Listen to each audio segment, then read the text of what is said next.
من ڕاستیەکەی هیچ شتێکم پێ نییە تەنها ئەوە نەئەڵێم ڕۆحەکەم بە قوربانی وەک عادەتێکی هەمیشەیی چێشت و گۆشت و فاسۆلیا ئامادەکراوە بە بۆنەی ڕۆژی مەولودەوە. لێرە ڕێژەی زۆر لە خواردن ئامادەکراوە دابش دەکرێت بەسەر هاوڵاتیاندا بێ بەرامبەر. لێرە حاجی ئیقبالی لێیە.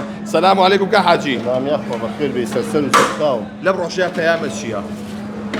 ئەوەیە سەرەتا بەخێر بێن سەرسەر و سەرچاومان ئەم یادە بەرز و پیرۆز ڕاگرین بە بۆنەی یادی لەدایکبوونی سەروەری مرۆڤایەتی پێغەمبەر صلی الله علیه وسلم کە بوو بە چرای ڕووناکی لەسەر تاسەری جیهانە.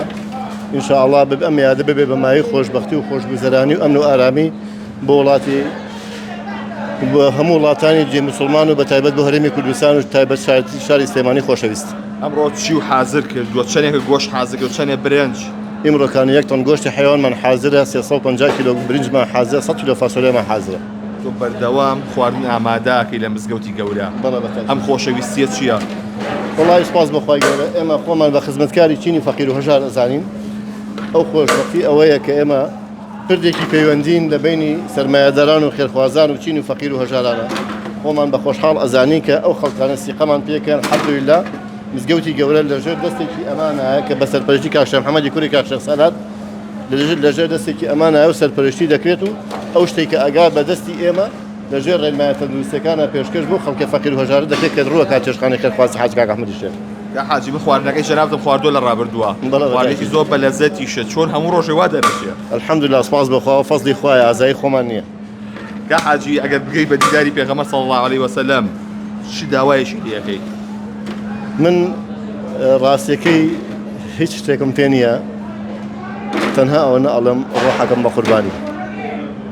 یەخوا لەشە سار بێ و هەر تەمە درێژ بی. بەڵێ ئەوەی کە بینن ئەمە چێشخانەی کاک ئەحمەدی شێخە لە ناو مزگەوتی گەورەی شاری سلێمانی کە ساڵانێکی زۆرە خواردن پێشکەش بە کەسانی کەم دەرامەت و هەژار دەکەن لێرە کە برنج و گۆشت و فاسۆلیا و هەموو بابەتەکان ئامادەکراوە بە شێوازێکی زۆر پاک و تەمیز و ڕێک و پێک هاوڵاتێکی زۆریش لە دەرەوە وەستاوە. ئەگەر هاوکاربێنەکان بژێزێتەوە لێرە کە هاوڵاتێکی زۆر لێرەن بۆ ئەوەی کە ئەو خواردنە وەرگرن کە لێرە ئەمڕۆ ئامادەکرا وەک باسی کە حاجی ئیقبال کە نزیکەی 1 تۆن گۆشت ئەمڕۆ ئامادەکراوە لێرە تاوەکو دابەشکرێ بە سەر کەسانی کەم دەرامەت و هەژاردا و بەردەوام ڕۆژانەش بێجگە لە ڕۆژانی هەینی لێرە خواردن بێ بەرامبەر دابەش دەکرێت بە سەر هاوڵاتیان.